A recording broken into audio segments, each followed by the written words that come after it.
kembali. Kalau kita persiapkan diri anak fisik. Pertandingan sepak bola dalam rangka Liga Desa Nusantara 2019 yang bertempat di Desa Raja, Kecamatan Tanah Abang, Kabupaten Penukal Abab, Lematang Ilir akhirnya di tahapan final. Sebanyak 16 tim kesebelasan perwakilan dari setiap desa di wilayah Kabupaten Pali yang mengikuti event ini. Dan akhirnya di babak final mempertemukan dua tim kesebelasan. Tim Desa Kartadewa bertemu kesebelasan Desa Sinardewa. Ayo rapat deh. Kedua tim ini melangsungkan pertandingan dalam memperebutkan tiket perwakilan Kabupaten Pali dalam ajang Liga Desa Nusantara tingkat provinsi yang akan dilaksanakan di Kabupaten Muba pada Agustus mendatang.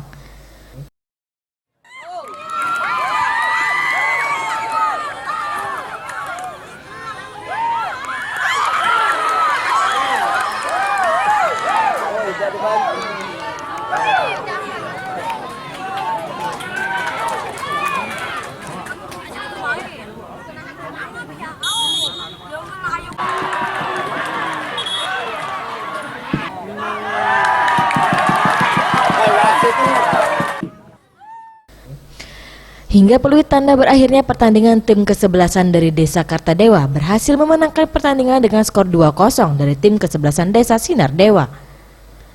Wawan selaku kapten tim Desa Kartadewa mengaku sangat bangga dapat menjadi juara dalam ajang Liga Desa Nusantara ini. Setelah mendapatkan piala ini saya begitu bangga dan saya harap tim dari pemerintah, masyarakat Pali semoga bisa selalu menyelenggarakan pertandingan-pertandingan untuk mencari bibit-bibit dan semoga kedepannya Pali ini bisa mencari bibit yang lebih baik lagi.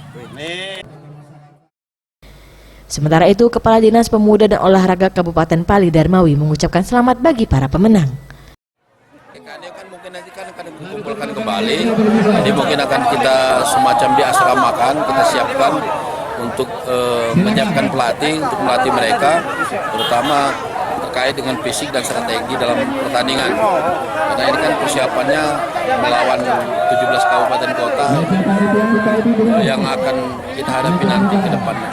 Artinya mereka ini yang harus disiapkan fisik terutama. Waris Simbolon, Sriwijaya TV.